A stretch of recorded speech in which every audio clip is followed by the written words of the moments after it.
Hello दोस्तों, स्वागत है आपका पॉइंट टू पॉइंट प्रोग्राम में। पॉइंट टू पॉइंट प्रोग्राम में आज का हमारा टॉपिक है भारत में आईटी एक्ट के नए नियम एवं प्रभाव। महत्वपूर्ण बिंदु जिन पर हम चर्चा करेंगे उसमें सबसे पहले हम खबर पर नजर डालेंगे। इसके बाद आईटी एक्ट के नए नियम को जानेंगे।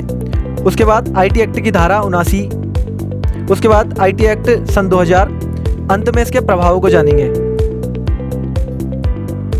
शुरू करते हैं खबर पर नजर से।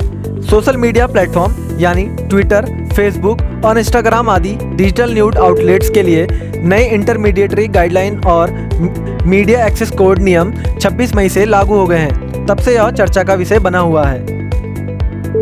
जान लेते हैं आईटी एक्ट के नए नियम। इलेक्ट्रॉनिक और सूचना प्रौद्योगिकी मंत्रालय द्वारा सोशल मीडिया प्लेटफॉर्म यानी फेसबुक, ट्विटर और इंस्टाग्राम आदि डिजिटल प्लेटफॉर्म को उपयोगकर्ता से प्राप्त शिकायतों और की गई कार्रवाई पर मासिक रिपोर्ट प्रस्तुत करने के लिए कहा गया है। इसके अलावा इंस्टेंट मैसेजिंग ऐप्स के लिए भी प्रथम प्रवर्तक यानी फर्स्ट ओरिजिनेटर को ट्रैक करने हेतु प्रावधान करना था। यदि नए नियमों में से एक का भी पालन नहीं किया जाता है तो सूचना प्रौद्योगिकी अधिनियम की धारा 79 के तहत सोशल मीडिया मध्यस्थों को प्रदान की जाने वाली क्षतिपूर्ति खत्म हो जाएगी। इसके अलावा आईटी नियम की धारा 4 क के तहत महत्वपूर्ण सोशल मीडिया मध्यस्थों को एक अनुपालन अधिकारी यानी सीसीओ नियुक्त करना अनिवार्य है, जो मध्यस्थता द्वारा उचित परिश्रम आवश्यकताओं का पालन करने में होने पर उत्तरदायी होगा। जान लेते हैं आईटी एक्ट की धारा 79 क्या कहती है। आईटी एक्ट की धारा 79 कतिपय मामलों में मध्यवर्ती दायित्व से छूट देती है, अर्थात इनके पक्ष के अनुसार किसी भी मध्यस्थ को उसके प्लेटफॉर्म पर उपलब्ध या पोस्ट की गई किसी तीसरे पक्ष की जानकारी, डाटा या संचार लिंक के लिए कानूनी या अन्यथा उत्तरदायी नहीं ठहराया जाएगा। दरअसल आईटी एक्ट की धारा 79 के तहत इन्हें इंटरमीडिएटरी के नाते लायबिलिटी से छूट मिली है। अगर ये कंपनियां इन नियमों का पालन नहीं करती हैं तो इनका इंटरमीडिएटरी स्टेटस छीन सकता है और ये भारत के मौजूदा कानूनों के तहत आपराधिक कार्रवाई के दायरे में आ सकती है। धारा 79 के तहत दी गई सूचना तब प्रभावी नहीं होगी जब मध्यस्थ को सरकार या उसकी एजेंसी द्वारा सूचित या अधिसूचित होने के बावजूद प्रश्नाधीन सामग्री तक पहुंच को तुरंत नहीं हटाया जाता। मध्यस्थ को इन संदेशों या अपने मंच पर मौजूद सामग्री के किसी भी सबूत के साथ छेड़छाड़ करने पर उसे अधिनियम के तहत सुरक्षा नहीं मिलेगी। जान लेते हैं IT act 2000।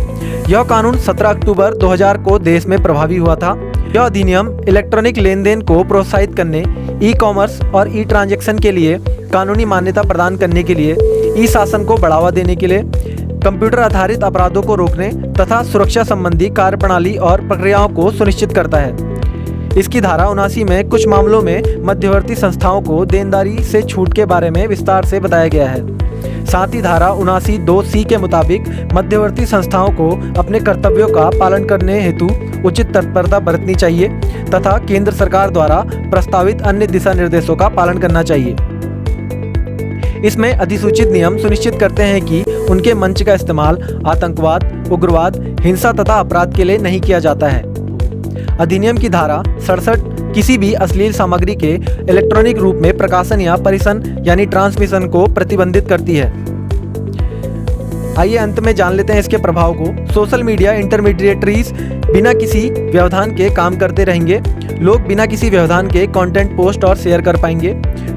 Facebook, Twitter, Instagram जैसी सोशल मीडिया कंपनियों ने अब तक रेसिडेंट ग्रीवांस ऑफिसर, मुख्य अनुपालन अधिकारी और एक नोडल संयक व्यक्ति की नियुक्ति नहीं की है, जबकि घोषित नियमों में इसके तहत ऐसा जरूरी माना गया है। भारत में प्रस्तावित उपायों में से कोई भी कंपनियों के सामान्य कामकाज को किसी तरह से प्रभावित नहीं करेगा और आम उपयोगकर्ताओं को इसका कोई प्रभाव नहीं पड़ेगा। कंपनियों को देश के कानून का पालन हर हालत में करना पड़ेगा।